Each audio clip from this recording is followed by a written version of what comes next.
Car साहब संदेश से मैं अनिल कौशिक न्यूज़ बुलेटिन 7 बजे में आप सभी दोस्तों का स्वागत है। दोस्तों आज भी आपको तमाम उन बड़ी खबरों से अपडेट करवाएंगे। भादरा आसपास खबरों से भी आपको सदैव अपडेट करवाते हैं। प्रदेश की बड़ी खबरें, मंडियों के भाव, मौसम के मिजाज की जानकारी भी देते हैं। 19 जिलों के बाद में क्या है देश की स्थिति, कहाँ कहाँ जो जिले नहीं बनाए गए वहाँ आंदोलन हो रहे दोस्तों, उसकी खबर बताएंगे।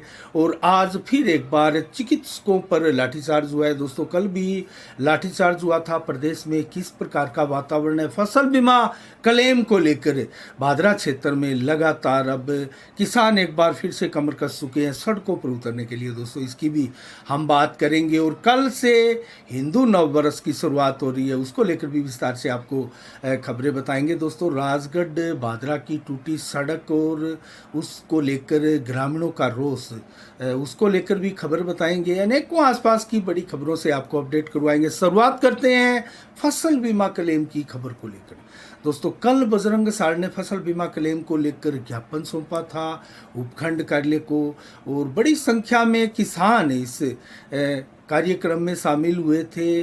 वक्ताओं ने इसमें संबोधित भी किया था। आखिर फसल बीमा क्लेम किसानों के लिए बहुत बड़ी समस्याएं भी साथ में बनता जा रहा है। ज़रूर इस कार्यक्रम से जो प्रधानमंत्री फसल बीमा योजना है, इस योजना से बड़ी संख्या में किसानों को लाभ मिला है दोस्तों। पहले फसलें बर्बाद हो जाया करती थी, किसानों की हिम्मत नहीं हुआ करती थी कि दोबारा अब वो खेत में जाकर बुआई करे और किसी फसल के लिए वो कमर कसे, कड़ी मेहनत करे, क्योंकि उस कड़ी मेहनत का उसको परिश्रम मिलेगा भी या नहीं।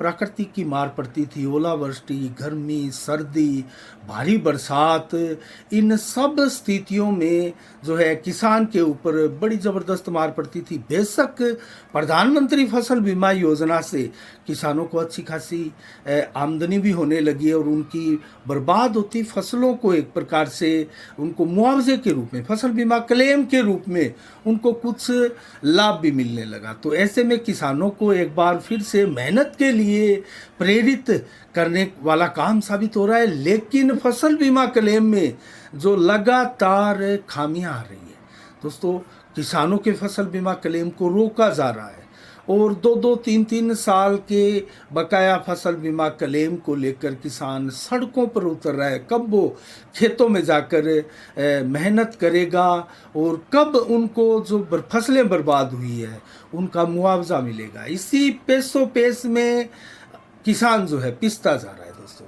और बात करें रबी फसल 2020 की, तो 1800 पॉलिसियां जो रद्द हुई थी, उसके बाद भी स्थितियां बड़ी पेचीदा है। किसान बड़े मुश्किल में है कि उनकी पॉलिसियां निरस्त क्यों कर दी गई, बताने वाला नहीं है दोस्तों कोई। और इस प्रकार से 51 पटवार मंडलों में से मात्र 4 में जो क्रॉप कटिंग आधार पर फसल बीमा क्लेम आया था, मैं खरीफ फसल बीमा क्लेम की बात कर रहा हूं दोस्तों 2021 का, और 51 पटवार मंडलों में शेष का क्या हुआ दोस्तों? कोई यहाँ किसानों की पुकार सुनने वाला नहीं है। और शेष का जो स्टेलाइट आधारित फसल बीमा क्लेम आया था मात्र 50 रुपये, 100 रुपये, 150 रुपये, 200 रुपये दोस्तों, उसके लिए क्या किसान खेतों में कड़ा परिश्रम करता है, कड़ी मेहनत करता है कि उनका परिश्रम जो है, उनको अगर फसलें बर्बाद हो गई तो मुआवजे के तौर पर मिले 100 रुपये, 50 रुपये, 150 रुपये दोस्तों? ये बड़ा भद्दा मजाक एक प्रकार से किसानों के साथ हुआ। 2021 खरीफ फसल की मैं बात कर रहा हूँ, और 250 करोड़ रुपए का गबन इसमें हुआ, ये आरोप लगा रहे हैं बजरंग सारण।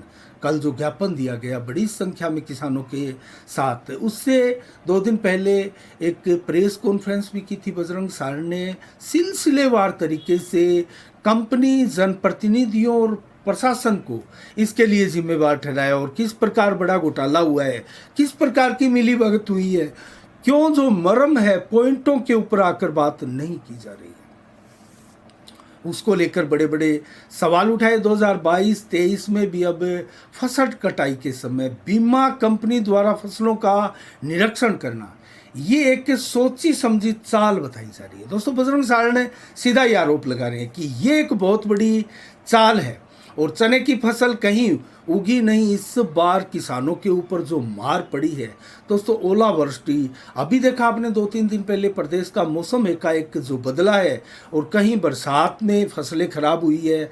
तो बहुत पहले अगर ये बरसात हो जाती तो चने की फसल में बहुत फायदा भी मिलता। अब चने की फसल लगभग बर्बाद हो चुकी है।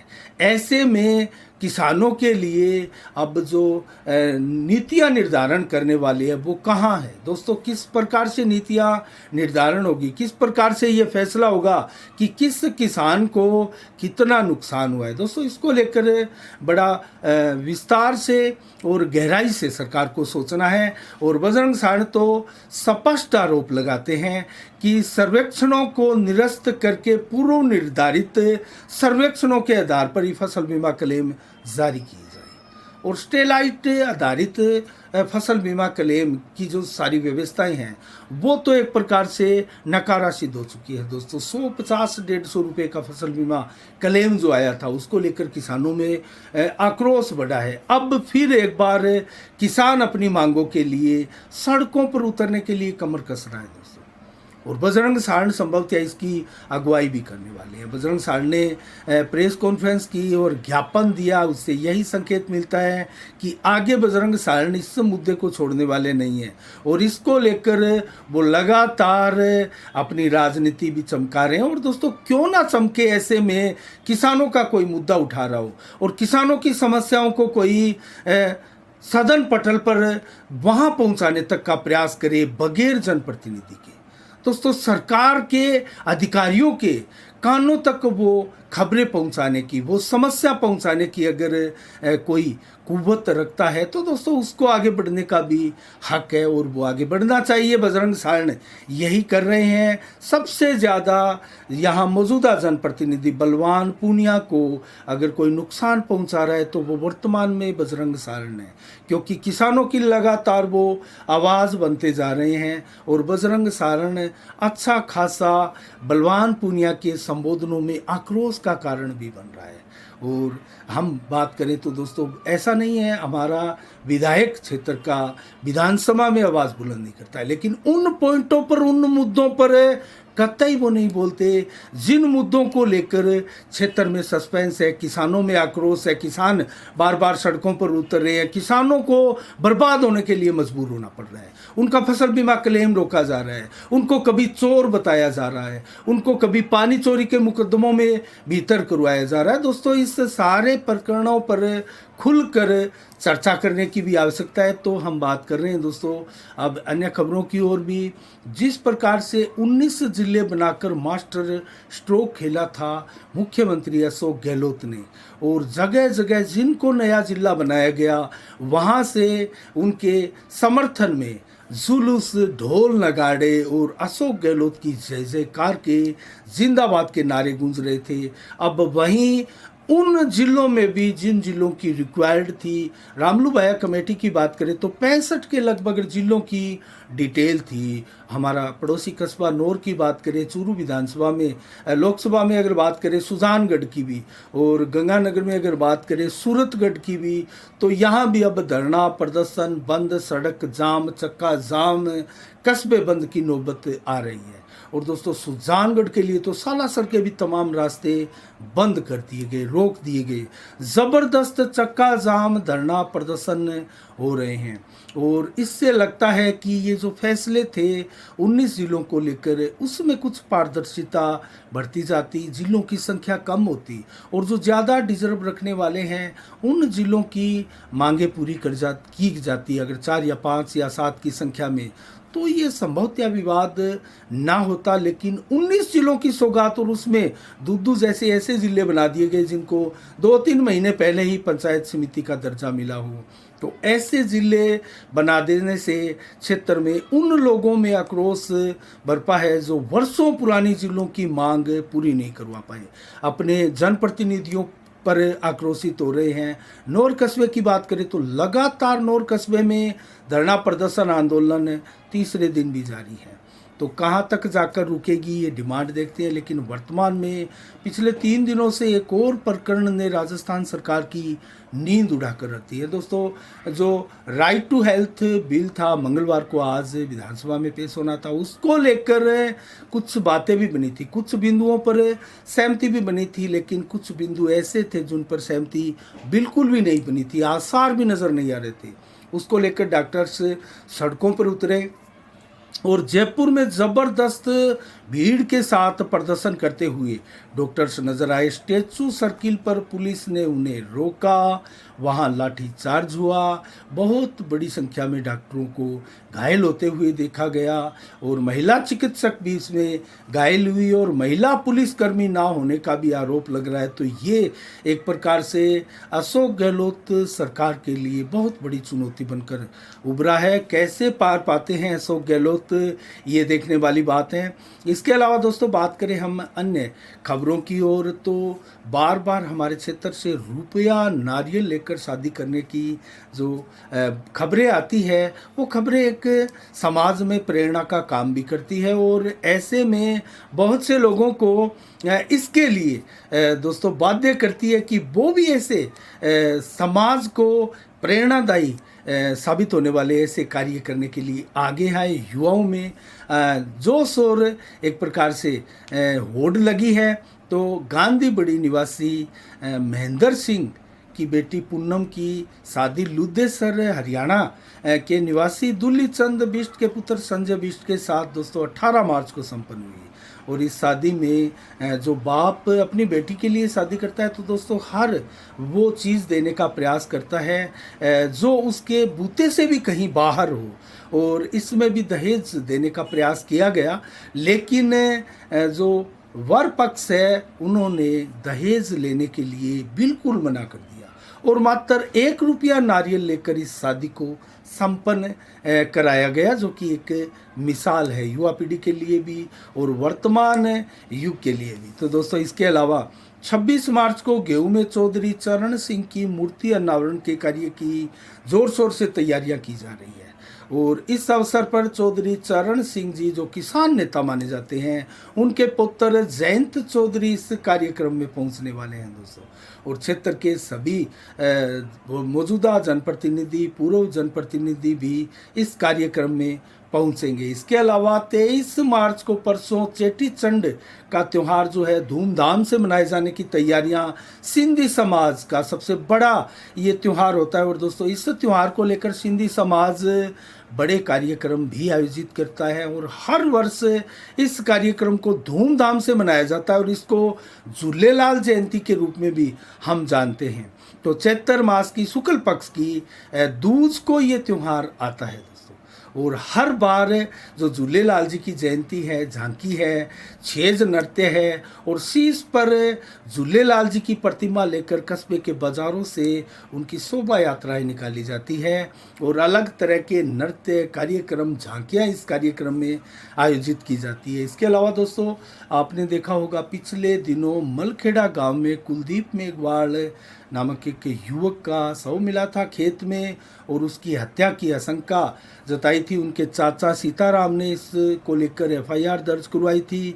ओम प्रकाश पुत्र गुलजारी लाल के विरुद्ध, महेंद्र पुत्र ओम प्रकाश के विरुद्ध, संजय पुत्र ओम प्रकाश के विरुद्ध। तो दोस्तों इन सभी आरोपियों को पुलिस ने गिरफ्तार कर लिया गया था और जो शेष आरोपी थे महेंद्र व संजय ओम प्रकाश के दोनों पुत्रों को, उनको भी गिरफ्तार कर लिया गया था और रविवार को उनको न्यायालय में भी पेश किया गया। अभी भी पुलिस इस मामले की गहनता से जांच कर रही है। परस्पर विरोधी मुकदमे इस मामले में दर्ज हो चुके हैं। पुलिस अभी कोई खास नतीजे पर अभी इस मामले में नहीं पहुंची है। इसके अलावा बात करें दोस्तों, राजस्थान स्कूल शिक्षा परिषद द्वारा स्टार प्रोजेक्ट के तहत राजकीय उच्च माध्यमिक विद्यालय कलाना की एसडीएमसी का चयन राज्य स्तर पर सर्वश्रेष्ठ एसडीएमसी के रूप में किया गया है। ये बहुत बड़ी बात है, हमारे बादरा क्षेत्र के लिए भी गौरव की बात है और कलाना ग्राम पंचायत के लिए, गांव के लिए भी गौरव की बात है। इस कार्यक्रम में करीब ये चयन इसलिए हुआ कि 38 लाख के विकास कार्य दोस्तों स्कूल परिसर में इस दौरान हुए हैं, चाहे वो रंग रोगन का कार्य हो, मंच का कार्यक्रम हो, जल घर का कार्यक्रम हो, वाटर कूलर लगाने का कार्यक्रम हो, नव कोई निर्माण हो, कमरों का निर्माण हो, पौधारोपण हो। शानदार तरीके के साथ इस स्कूल में विकास कार्यों को अंजाम दिया गया और उसका प्रतिफल मिला। उनको सर्वश्रेष्ठ एसडीएमसी का चयन इस स्कूल का किया गया। प्राचार्य जो है, प्रधानाचार्य देवेंद्र कुमार यहाँ उपस्थित रहे और महावीर सिंह उपस्थित रहे और सचिव जो है संदीप कुमार भी इसमें उपस्थित रहे। सरपंच सेराराम बिजानिया भी उपस्थित रहे। सभी को समर्थित चिन्ह और देकर सम्मानित किया गया। लगभग 1 लाख रुपए का इसमें इनाम भी दिया जाता है, समर्थित चिन्ह भी प्रदान किया जाता है। अब हम बात करेंगे अन्य खबरों की ओर। तो दोस्तों आज एक और खबर मैं आपको बताऊं, बड़ी खबर क्षेत्र के लिए। भादरा में 23 मार्च को सामाजिक न्याय सम्मेलन के रूप में कहे या संवैधानिक भाईचारा सम्मेलन इसको नाम दिया गया है। भारत की आज़ादी के 75 वर्ष पूर्ण होने पर शहीदों को समर्पित एक कार्यक्रम जो है वीडीएस प्लेस में 23 मार्च को रखा गया और उस कार्यक्रम में भादरा में पहुंचने वाले हैं भीम आर्मी और आज़ाद पार्टी के मुखिया चंद्रशेखर आज़ाद। तो वो यहाँ भादरा में पहुँचने वाले अनेक मुद्दे भी पिछले दिनों दलित समाज को लेकर यहाँ घटित हुए हैं, क्या उनको लेकर भी यहाँ मंच से कोई आवाज़ उठाई जाती है। दोस्तों देखने वाली बात है इस कार्यक्रम में। और कौन कौन शख्सियत शामिल हो रही है दोस्तों, इसमें बात करें अगर जत्थेदार बाबा सुखविंदर सिंह जो कि हनुमानगढ़ के हैं इस कार्यक्रम में पहुँचेंगे। मोहम्मद जावेद गोरी भी है, समाज सेवी, वो भी यहाँ पहुँचेंगे। मुकेश चोपड़ा सहित अनेकों कार्यकर्ता इस कार्यक्रम की अगुवाई कर रहे हैं। मुकेश चोपड़ा भी इसमें मौजूद रहेंगे और संगीत में ये कार्यक्रम होगा, सांस्कृतिक कार्यक्रम भी इसमें होगा और हरियाणा की आसपास की श्रेष्ठ कलाकारों की मंडलियां भी इसमें भाग ले रही है। तो एक बड़ा कार्यक्रम वीडीएस में आयोजित किया गया है जिसमें बड़ी संख्या में दलित समाज के लोग इकट्ठे होने की संभावना है। और दोस्तों मैं आपको एक जानकारी दूं तो बहुजन समाज पार्टी देश में दलित समाज की सबसे बड़ी हितैषी पार्टी रही है और उससे ही अलग होकर चंद्रशेखर ने भीम आर्मी और समता समाज पार्टी का गठन किया और राजस्थान में ऐलान किया कि सभी 200 विधानसभाओं में वो चुनाव भी लड़ेंगे। तो भादरा विधानसभा में किसका नाम आगे आता है, किसको टिकट मिलती है, क्या कोई चुनाव यहाँ लड़ता है दोस्तों, ये भी देखने वाली बात है। और मुकेश चोपड़ा के नाम की चर्चाएं भी है, क्या मुकेश चोपड़ा को पार्टी यहाँ टिकट दे सकती है। ये बड़ी बातें हैं दोस्तों, हमारी भी नज़रें इसमें बनी रहेगी और बसपा क्या करेगी इसको लेकर भी हमारी नज़र बनी रहेगी। एक बार अगर राजनीतिक मैं इसके बारे में जानकारी दे दूं आपको तो बसपा भी 200 सीटों पर चुनाव लड़ने की घोषणा कर चुकी है।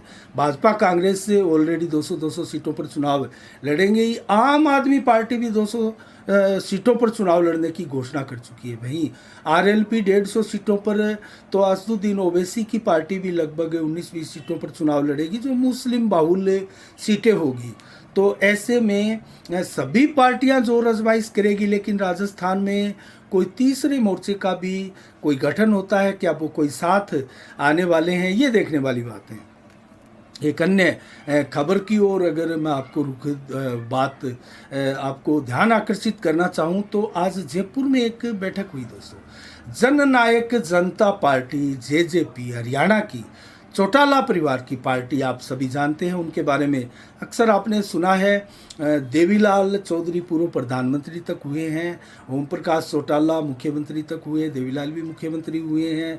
और इस चौटाला परिवार से निकली हुई ये पार्टी मैं आपको बताऊं तो दिग्विजय सिंह चौटाला ने उनके नामकरण से ये पार्टी रजिस्टर्ड है। तो दोस्तों प्रदेश कार्यकारिणी की बैठक की जयपुर में और इस प्रदेश कार्यकारिणी की बैठक में निशाना साधते हुए जो पूर्व में बयान आया था हनुमान बेनीवाल का, आरएलपी के प्रमुख का, उसके ऊपर कटाक्ष करते हुए स्पष्ट रूप से कहा कि वो किसी भी प्रकार से समाज का भला करने वाले नहीं हैं, जो कोई खर्चा भी नहीं कर सकता, कोई चवन्नी का भी खर्चा नहीं करने वाला हो समाज के लिए, ऐसे लोग का हम बहिष्कार करते हैं। ऐसे लोग कभी समाज का भला नहीं कर सकते और बात करते हैं वो हमारी। तो उन्होंने ईंट प्रकरण को लेकर भी बयान दिया कि ईंटों के लिए हम बेईमानी नहीं करते, हम अपने जज्बे से कहीं अधिक, क्षमता से कहीं अधिक समाज के लिए देने वाले लोग हैं और हमारा परिवार है, पूरा देश जानता है। तो दोस्तों सीधा सा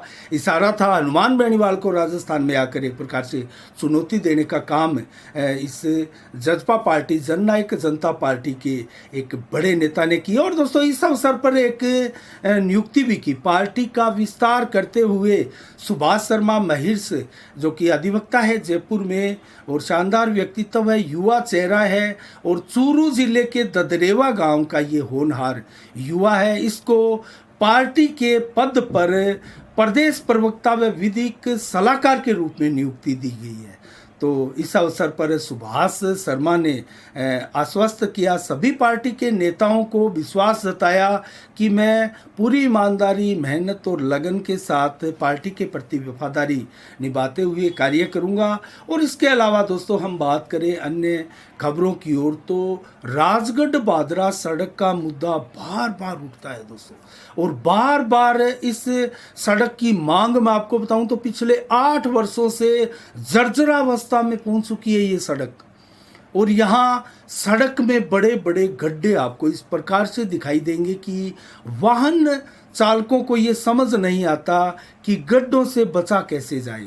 और अब तो सिद्धमुख के लोग भी जागरूक हो चुके हैं और सिद्धमुख के लोगों में भी आक्रोश बढ़ने लगा है।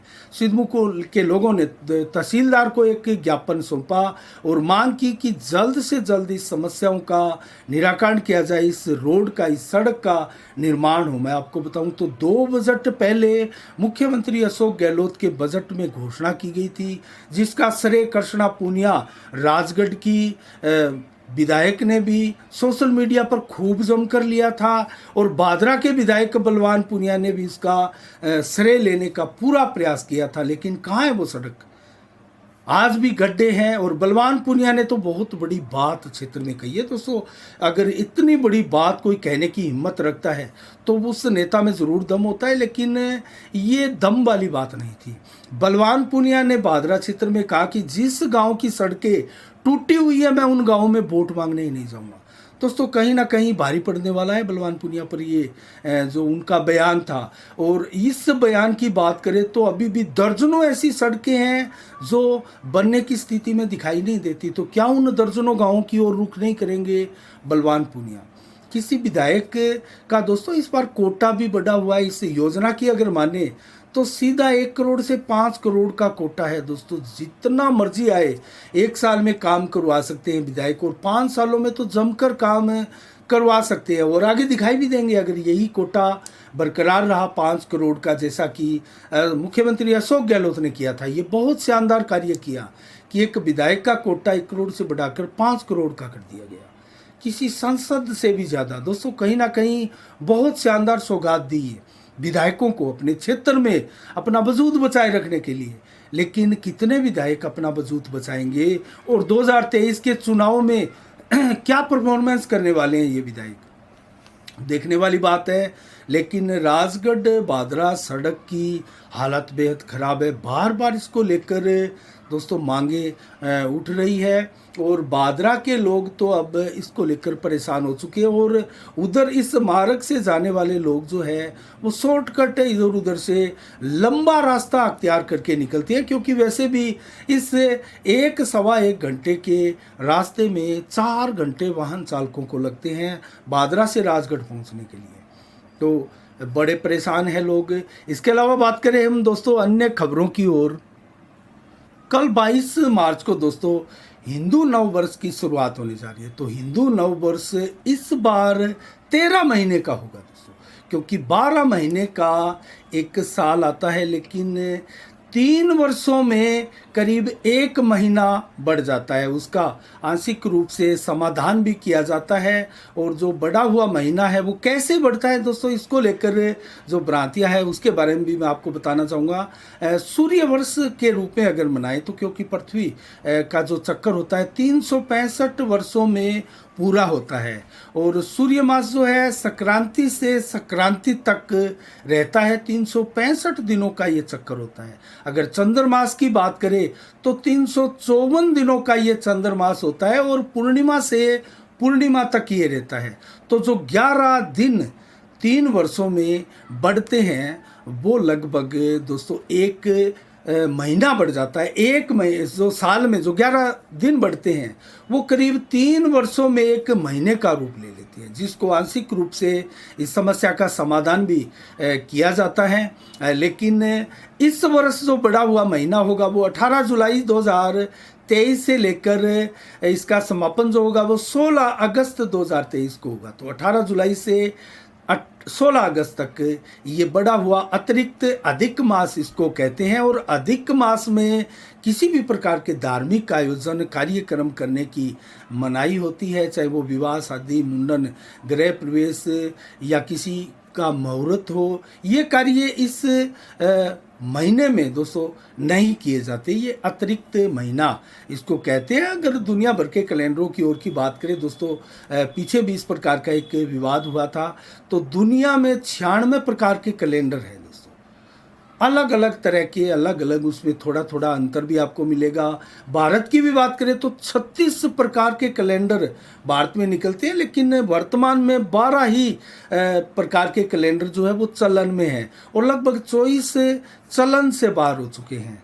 तो वर्तमान में 12 कैलेंडर विश्व में भारत के चलन में है। और इन सभी कैलेंडरों में अगर नववर्ष की भी बात करें जो 22 मार्च को होने वाला है, तो भारत में भी बड़े नववर्ष की बात करें तो ईसाई नववर्ष भी भाद्रा में धूमधाम से भारत में धूमधाम से मनाया जाता है। पारसी नववर्ष भी आता है, पंजाबी नववर्ष भी आता है, बैसाखी जिसको बोलते हैं, हिंदू नववर्ष भी आता है और जैन नववर्ष भी मनाया जाता है। ये बड़े नववर्ष है। इसके अलावा बात करें तो 10 के अलावा नववर्ष होते हैं। बैसाखी के अलावा जूड़ शीतल भी एक नववर्ष के रूप में मनाया जाता है, जो कि बिहार और झारखंड में मनाया जाता है और मैथिली नववर्ष के नाम से भी जानते हैं इसको। और बोहांग बिहू जो असम में मनाया जाता है दोस्तों, असम में उत्तरी पूर्वी राज्यों में ये मनाया जाता है, ये भी नववर्ष है। और इसके अलावा गुड्डी पड़वा जो महाराष्ट्र में होता है ये भी नववर्ष के रूप में मनाया जाता है। और उगादि जो कि कर्नाटक आंध्र प्रदेश तेलंगाना आदि राज्यों में मनाया जाता है तो उगादि नववर्ष भी मनाया जाता है भारत में। और जमशेदी नवरोज़ ईरानी नववर्ष के रूप में इसको भी मनाते हैं। और इसके अलावा विशु जो केरल में मनाया जाता है और पोहेला बैसाख पश्चिम बंगाल का भी ये नववर्ष मनाया जाता है। नंबर 8 इस्लामिक नववर्ष भी है जो कि मुहर्रम के दिन से प्रारंभ होता है। और इसके अलावा वीर निर्माण के रूप में जैन नववर्ष भी मनाया जाता है जो कि दीपावली के दूसरे दिन दोस्तों ये आता है। तो इस प्रकार से 21 मार्च को क्या विशेष दिवस है आज के दिन, तो आज के दिन जो इमरजेंसी लगी थी वो समापन हुई थी दोस्तों। पीएम इंदिरा गांधी द्वारा जो इमरजेंसी आपातकाल भारत में लगाया गया था वो 25 जून 1975 को लगा था, 21 मार्च 1977 तक चला था, 21 महीने तक रहा था ये आपातकाल। और आज के दिन इसको समाप्त किया गया था। और बाद में आपको पता है, आप इतिहास से वाकिफ़ हैं तो कि इंदिरा गांधी को करारी शिकस्त मिली थी। और फिल्म फेयर अवार्ड की शुरुआत भी आज के दिन हुई थी 1954 को। और इसके अलावा जो जन्म दिवस है महाहस्तियों का, उस्ताद बिस्मिल्लाह खान जो कि सेनाई वादक थे, भारत के सुप्रसिद्ध सेनाई वादक थे, 1916 को उनका जन्म दिवस आज के दिन मनाया जाता है। और फिल्मी अभिनेत्री रानी मुखर्जी 1978 को इनका भी जन्म दिवस आज के दिन मनाया जाता है। नटराज रामकृष्ण 1923 को इनका जन्मदिन मनाया जाता है। ये नृत्य गुरु के रूप में भारत भर में प्रसिद्ध रही है। इसके अलावा 2006 को आज के दिन ट्विटर के सह संस्थापक जैक डोरसी ने अपना पहला सार्वजनिक ट्वीट किया था और जिसमें लिखा था just setting up my Twitter. तो ये ट्विटर की इस दिन आज के दिन शुरुआत हुई थी। अंतर्राष्ट्रीय वन दिवस के रूप में भी आज का दिन मनाया जाता है और इसके अलावा संयुक्त राष्ट्र संघ में इसकी शुरुआत 2012 से हुई थी, और जबकि आज के दिन कठपुतली दिवस के रूप में भी मनाया जाता है और कविता दिवस के रूप में भी आज ही का दिन मनाया जाता है। और बूटा सिंह जो कि कांग्रेस के नेता है, उनका भी जन्म 1934 को आज के दिन हुआ था। और मेजर मोहित शर्मा 2009 में मरणोपरांत उनको अशोक चक्र मिला था, उनका निधन आज के दिन ही हुआ था। उनकी पुण्यतिथि भी आज के दिन मनाई जाती है। तो अब मौसम के मिजाज की जानकारी भी आपको देंगे और मंडियों के भाव भी मैं जल्दी से बता देता हूँ। 21 मार्च को आदमपुर से शुरुआत करते हैं। नरमा 7871, ग्वार के भाव 5200 रुपये प्रति कुंटल, सरसों के भाव 5199 रुपये प्रति कुंटल रहे।